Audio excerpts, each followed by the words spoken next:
lunes de catedráticos hablamos sobre deserción escolar, el impacto psicosocial que tiene esto en el individuo. Y hay un punto que me gustaría que pudiéramos abordar, y fuera del aire lo hablábamos, el tema de educación especial. Hay muchos niños que tienen condiciones que hasta cierto punto pues le limitan algunas partes del aprendizaje que si son trabajadas adecuadamente pues ese niño puede desarrollarse y avanzar. Sin embargo, nuestras escuelas no cuentan con esa disponibilidad de poder acoger a esos niños que tienen algunas condiciones, y entonces si esa familia no cuenta con los recursos adecuados para llevar a ese niño a un centro privado, ¿qué pasa con él? Y hasta a nivel privado, perdona que te interrumpa, aquí realmente hay muy pocos centros educativos privados que tienen condiciones para dar atención a niños con necesidades específicas y particulares. Como decía la doctora fuera del aire, todos somos especiales. No importa el eufemismo que tú utilices, pero usualmente hay niños que tienen necesidades particulares. Pero en el sector público es aún peor, porque aquí cometen la contradicción de decirte, mira, hemos comprado una flotilla de autobuses que tienen una rampa para que los niños que no pueden caminar bien suban, pero te vas a la escuela y esa rampa no existe en la escuela. O sea, existe en el autobús, pero no en la escuela, para ponerte algo sencillo.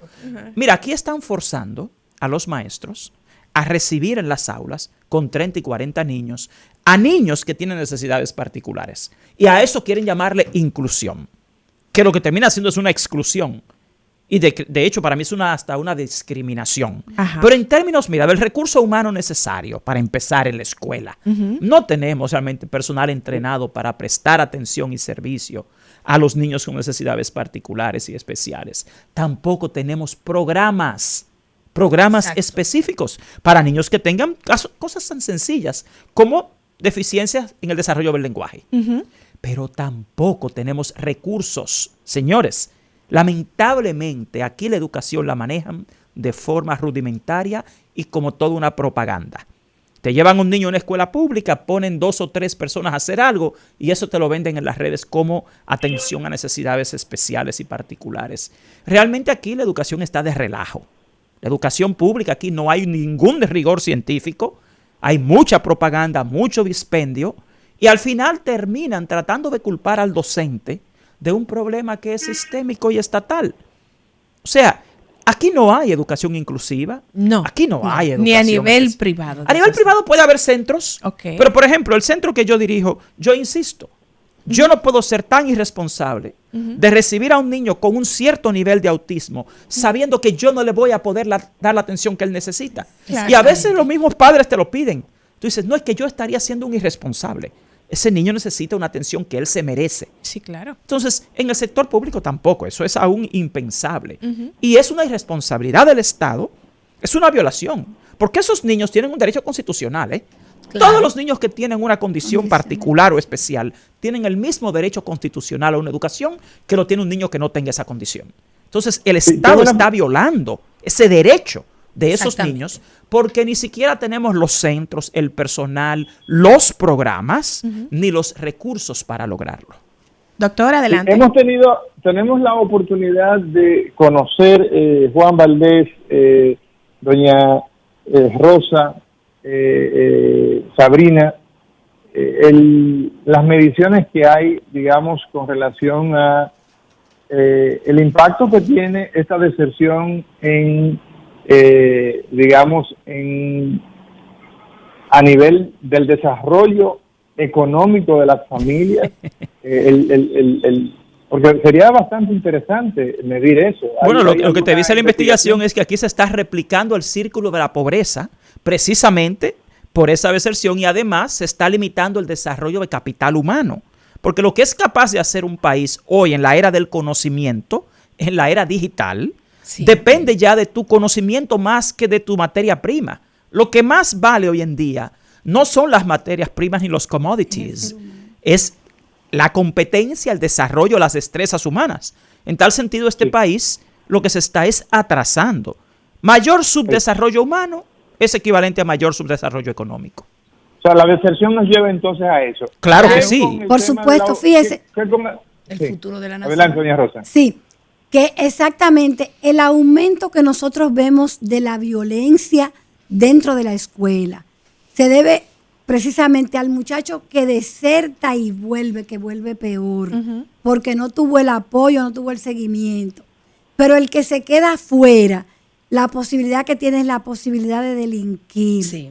La jovencita que abandona tiene entonces que desertar porque queda embarazada, y ahí viene el embarazo en adolescencia. El segundo. O sea que el impacto social del abandono y la deserción son más embarazos en adolescentes, más delincuencia, más muertes en ese tramo de edades, como hemos visto. Los últimos jóvenes que han caído abatidos, no llega ninguno a 30 años. Claro. Son muchachos que dejaron la escuela hace un tiempo. Entonces, realmente, lo que nos toca como sociedad es comenzar a prevenir desde el nivel inicial para que el abandono sea menos y hacer una escuela más atractiva, que ya Valdés ha hecho la descripción de lo fantasmagórica que a veces resulta la escuela. Entonces tenemos que hacer un ambiente escolar más exquisito, más paradisíaco. Ya el niño necesita un ambiente hermoso física y emocionalmente, un aula emocionalmente estable, a partir de un maestro formado. Y estable emocionalmente. Porque un aspecto, Valdés, que desde su observatorio yo quisiera verlo, es la cantidad de maestras maltratadas que tenemos en las aulas. Y la deserción de maestros, porque no es solamente la deserción de estudiantes, la gente que se rinda, que no quiere. Mire, ahora mismo, señores, ahora que usted menciona eso, la cantidad de maestros que se retira a los 20 años ha aumentado. Contando el tiempo para irse. Óyeme, es que la deserción no es solamente estudiantil, también es de docentes. Claro. Y gente que simplemente lo deja a mitad de camino, a los 5 o 6 años, porque no es el aprendizaje en la escuela es un fenómeno social. Y aquí no quieren atacar esto con políticas socioeducativas, socioformativas. La escuela sola no es nada. Y eso que usted decía del embarazo, señores, los embarazos en la adolescencia en este país están entre los más altos de América Latina. Y deserta ella y deserta él, porque él tiene que empezar a trabajar también. Entonces, cuando tú ves el contraste... Doctor. El tema de la autoestima, Sabrina, y la salud emocional de nuestros jóvenes, ¿cómo impacta en el fenómeno de la deserción y del abandono escolar? Sí, justamente el lunes en la mañana, ese fue mi tema de consulta con un adolescente de 14 años que viene, aparte de tener una condición de aprendizaje particular que debe ser ayudada, tiene a nivel de recursos personales, que ahí es donde se ubica en el individuo la autoestima, es un recurso personal, tiene esa situación, pero viene de una historia que tuvo que salir del sistema por medio año, o sea, a mitad de año se interrumpe su escolaridad por un tema de no respuesta académica y de dificultades para interactuar con el grupo. Esa fue la respuesta de la escuela a este joven. Entonces, ese joven viene con la autoestima y con una conducta rebelde porque evidentemente salí interrumpidamente del espacio que tenía y con el concepto de no soy capaz, no puedo. ¿Quién enmienda o reenmienda ese concepto? ¿Quién le devuelve una respuesta diferente a nivel cognitiva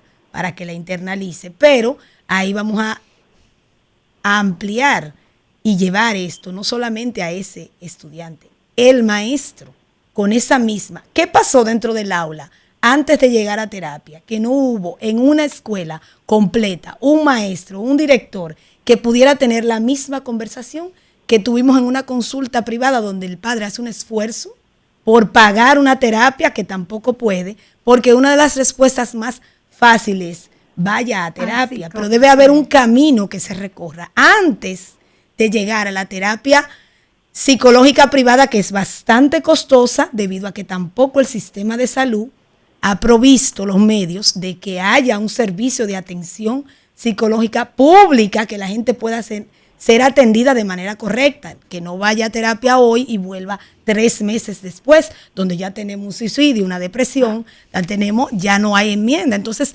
antes de llegar ahí, tenemos un equipo docente que tampoco es atendido, que lo que decía, la salud emocional, ese equilibrio dentro del aula. ¿Quién responde al trauma? ¿Quién responde a la baja estima? Otros individuos que también están estresados, traumados, Ya. que no median Ya. internamente. No, y con una sociedad, sus doctora, situaciones. permítame que le interrumpa. Juan, Por ejemplo, usted Juan. debe recibir de un centro educativo, porque para eso se tiene una coordinación, usted tiene un orientador, tiene un psicólogo, Exactamente. y usted debe recibir un expediente. O sea, un niño no puede ir a una consulta de una psicóloga sin recibir un expediente de la escuela, con Exactamente. el trazo de qué se ha hecho con él. Pero cuando usted habla del docente, es bueno saber que aquí hay toda una campaña para denigrar, desmotivar y desmoralizar a los docentes. Sí, sí, Desgraciadamente en la República Dominicana los docentes también son muy afectados porque tú tienes una sociedad que sistemáticamente y premeditadamente está desmoralizando a la clase docente, Ujú, sí. culpándola sin entender que el docente es un ser humano igual que ese niño. Exactamente.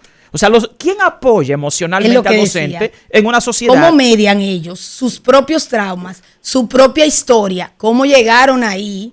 Si llegan de menos a más. ¿Quién ayuda a gestionar emocionalmente al docente que le ofrece el Estado a esa clase que debe estar estable para brindar estabilidad? Es que tenemos un Estado que no Entonces, quiere a un docente una estable, pregunta, ni emocionalmente, ni socialmente. Aquí tenemos un Sí. Estado que sistemáticamente se ha preocupado por culpar al docente del fracaso de la educación dominicana, Exacto. sin darse cuenta que lo está desmoralizando, desenergizando, desmotivando y desenfocando. O sea, los docentes son igual que los niños y sus familias. Tienen a sus hijos veces en las tan escuelas Son públicas. individuos, son seres No, y humanos. tienen a sus hijos en las escuelas públicas. Yo creo que más que atacarlos, lo que deberían hacer es motivarlos. Formarlo, Claro. motivar. Yo creo en esa Y Rosa, apoyarlos tengo una emocionalmente. última pregunta. Sí, doctora, El adelante. tiempo se nos ha agotado, pero hay una última pregunta que me gustaría hacerle a doña Rosa. Si usted tuviera la oportunidad, y eso lo vamos a hacer en un minuto, porque ya el tiempo se nos ha agotado, y agradecerle enormemente el tiempo que ustedes han dedicado a que la población escuche de este tema. ¿Qué estrategia tendría puntualmente para implementar, ¿verdad?, una forma de prevención que nuestros jóvenes, nuestros adolescentes, nuestros niños vean la escuela como un lugar agradable? ¿Qué estrategias pudiera usted, en su amplia experiencia educativa, ofrecernos? La primera es formar a un maestro que ame lo que va a hacer, desarrollarle amor por lo que va a hacer y darle todas las herramientas para que desarrolle sus habilidades. Y lo segundo es, entonces, hacer una escuela amable. Necesitamos una escuela amable. Incluso el diseño físico de las escuelas yo la cambiaría. Parecen cárceles, Así no es, parecen así escuelas. es. Es una infraestructura cuadrada de la era de piedra. Claro. Bueno, señores, gracias por estar con nosotros. Sabrina Acosta, psicóloga clínica, una persona que siempre está dispuesta a acompañarnos. Gracias al profesor Juan Valdés y a nuestra querida Rosa Ariza de Valera. A ustedes, señores, no le cambien. Ahí viene Al Mediodía con Mariotti y compañía. Y recuerde que ahora, a las 12, retransmitimos todo este programa a través de Telefuturo, Canal 23. Mañana será otro día.